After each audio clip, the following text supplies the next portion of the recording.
So, yesterday we covered the Second Battle of Dew. Today we are in episode 3 of the Ottoman Portuguese War, and this one is the Siege of Dew. Why is everything happening around Dew? So far, okay, I'm looking at the rest. The rest don't seem to be around Dew. I was like, for a second, it's the entire series going to take place around Dew. All 8 episodes that I've broken this down to. Wait, this is going to be 8, right? Let me 1, 2, 3, 4, 5, 6, 7. Okay, so yeah, I think I'm trying to separate this by 8, at least according to Kings and Generals time codes. So either way, I'm impressed by the Ottomans. They showed up and just started wrecking shop. That second battle, Mustafa humiliated the Portuguese.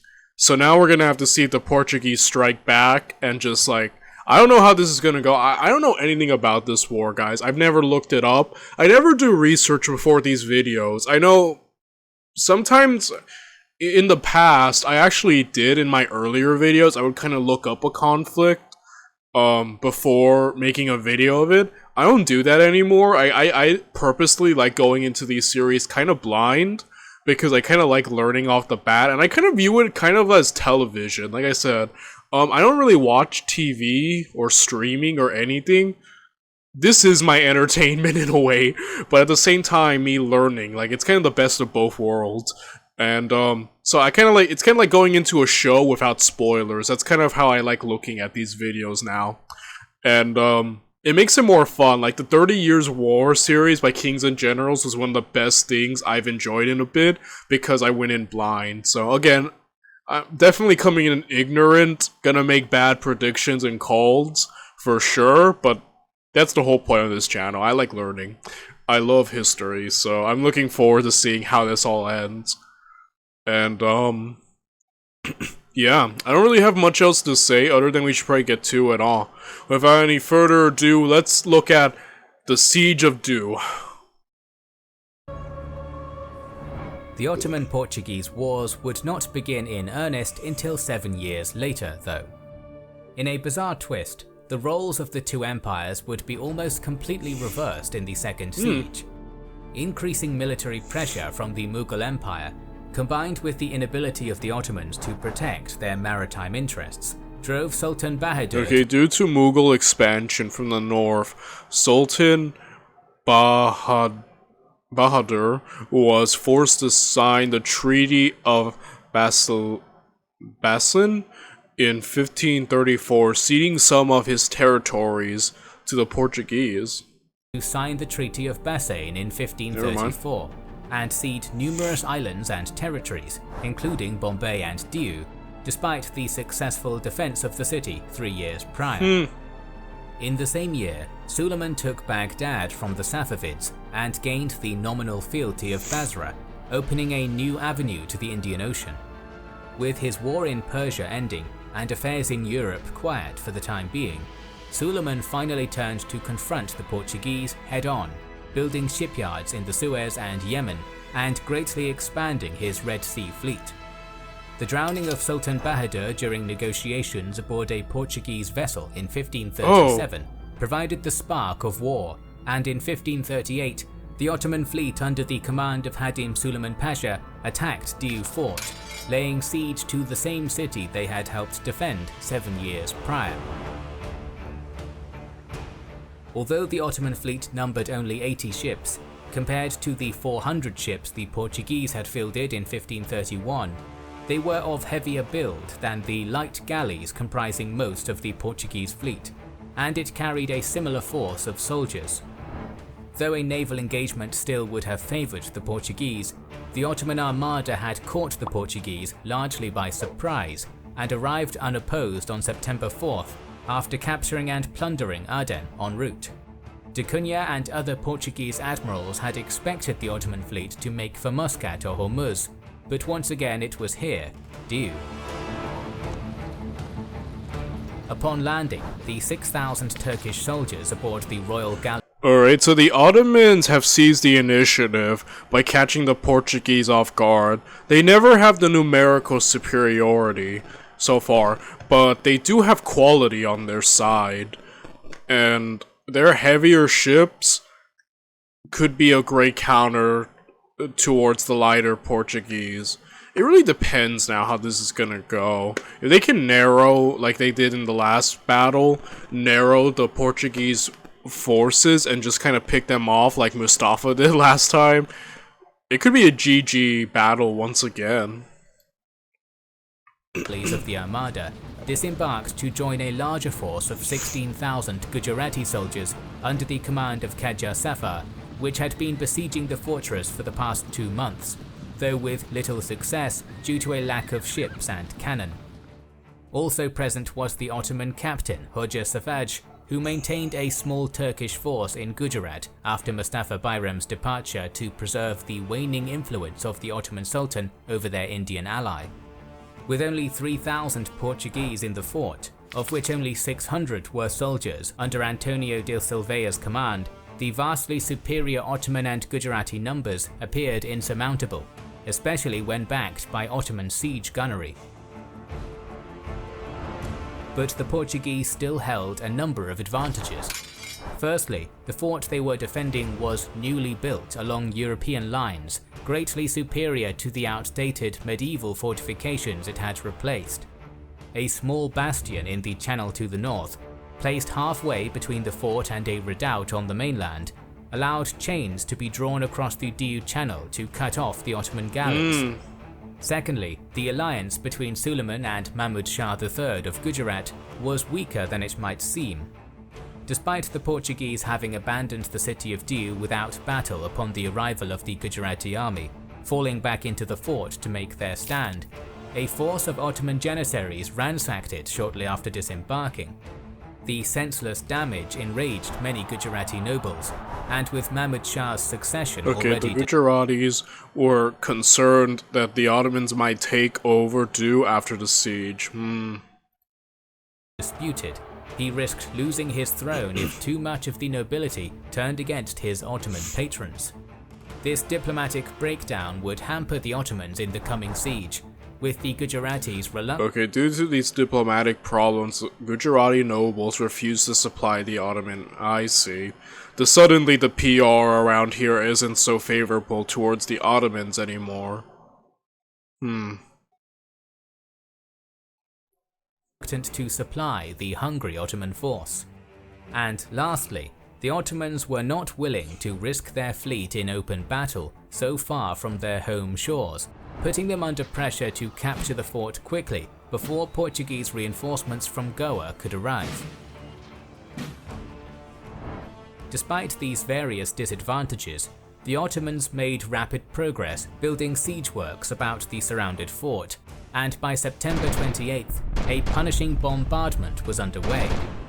But the first hasty attempts to storm the walls were repulsed with significant losses. As the volleys continued over the coming month, various attempts would be made to weaken the defences. First, Qajar Safar targeted the Portuguese strongpoint on the north bank of the Diu Channel, assaulting it with Gujarati forces backed up by Ottoman guns. The small fort's 40 Portuguese defenders held firm, however, and Qajar's attempt to smoke the defenders out with fire ships was foiled when a Portuguese nighttime attack lit the craft prematurely. This initial Portuguese victory would be short-lived. On October 1st, the redoubt's commander, Francisco Pacheco, was forced to surrender after narrowly beating back a second assault by hardened janissaries.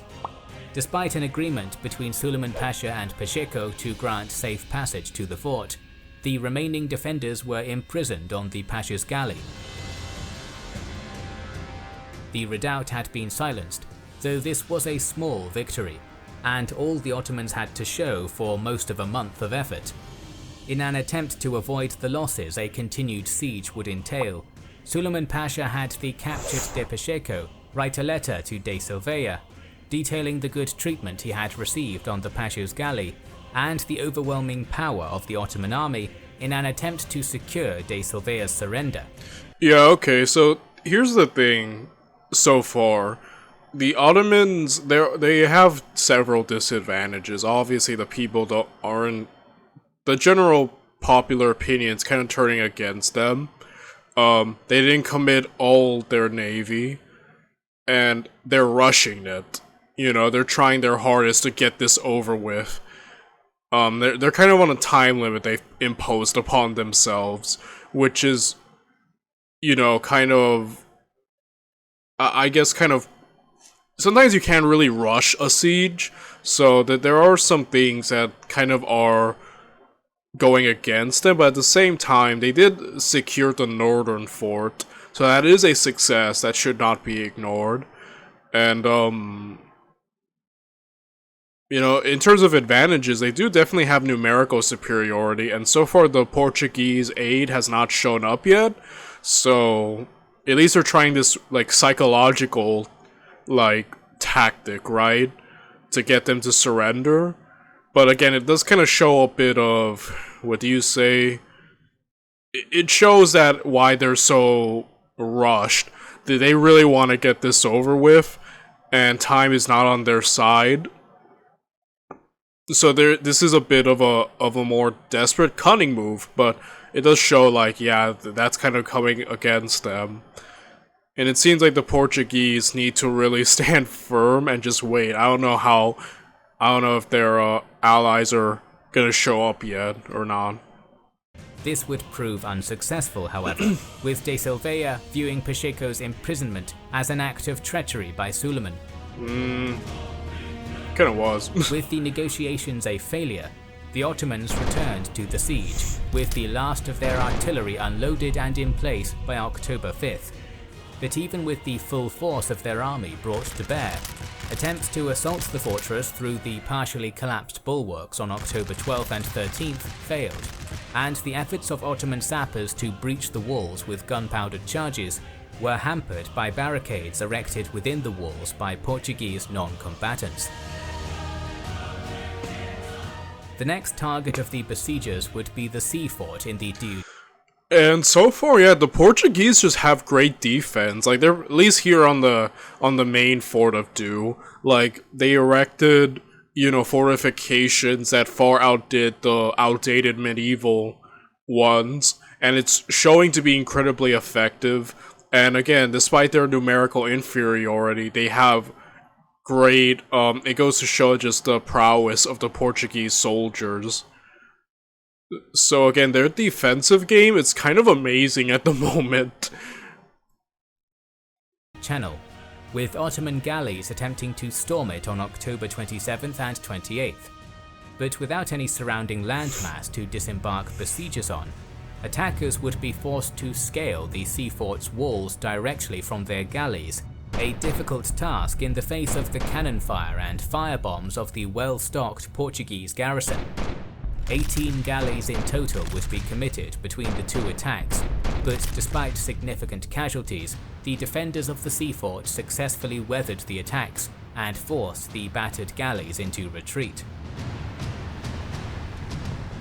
After the failure to capture the sea fort, the cracks were beginning to show in the Allied siege effort. The simmering dispute between the Ottomans and the Gujarati nobility left Suleiman Pasha's army in a precarious position for supplies, and despite the strength of the Ottoman fleet, they were unable to prevent swift Portuguese foists from making landings to resupply and reinforce the defenders. Faced with the possibility of being cut off by the Portuguese fleet in Goa, Suleiman Pasha could not risk prolonging the fruitless siege. On October 30th, the Ottoman forces began withdrawing back to their ships. De Silveira knew better than to drop his guard while still surrounded, however.